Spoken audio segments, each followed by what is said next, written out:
Allez, salut à tous, on se retrouve pour un nouveau petit montage assemblage pour un kit de plongée. Alors voilà, j'ai des poignées que je voulais assembler pour un client. C'est un concept que je lui ai réalisé. Il a une K-Mission, et ça tombe bien, moi aussi.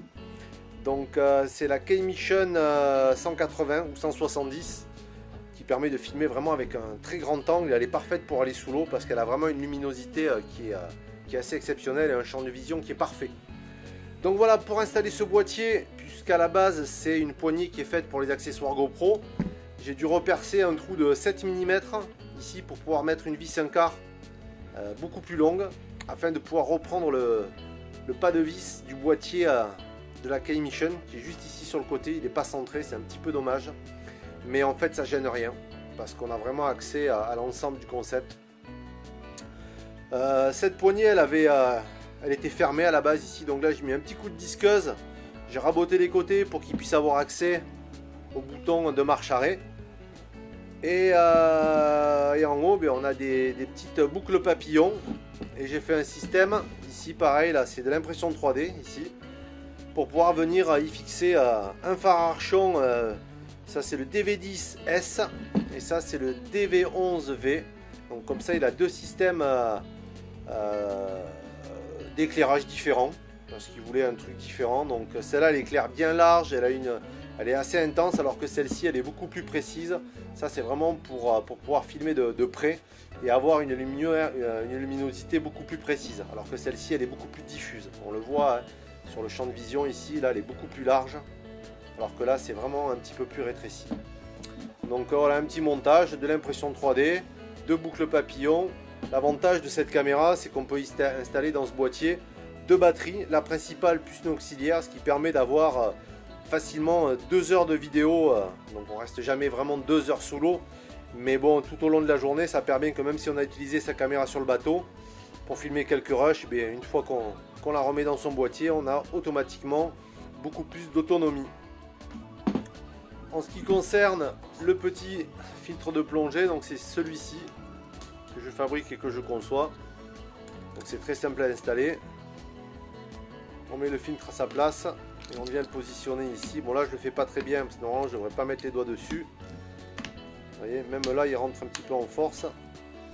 Hop. Mais normalement on le met à l'envers. Voilà, il vient se positionner facilement. Ici on a un petit mousqueton que l'on va venir attacher au leash ici. Vous voyez, comme ça on ne perd pas l'adaptateur. Donc il y a 3 types de filtres, 4 même, que je vais lui fournir.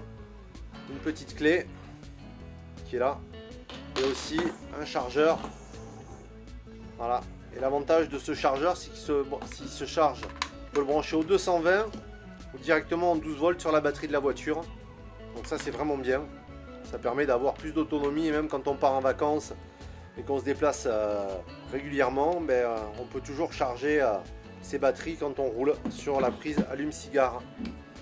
Quoi d'autre? Là c'est les deux modèles ici, le D10S et le DV11 D11V. Voilà pour ce petit concept. Là il y a un petit élastique qu'on va venir mettre ici en place, faire le tour de la caméra et le reprendre derrière pour pouvoir bien fixer l'adaptateur et éviter qu'il tombe avec la pression ou s'il y a des mouvements d'eau. Ça aussi c'est livré avec.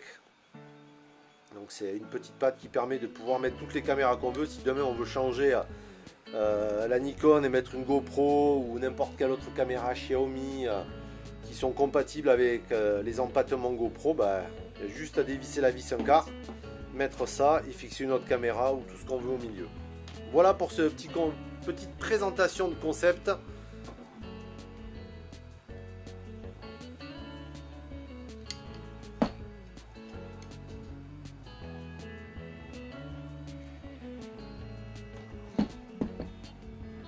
C'est plutôt pas mal et c'est assez léger quand même.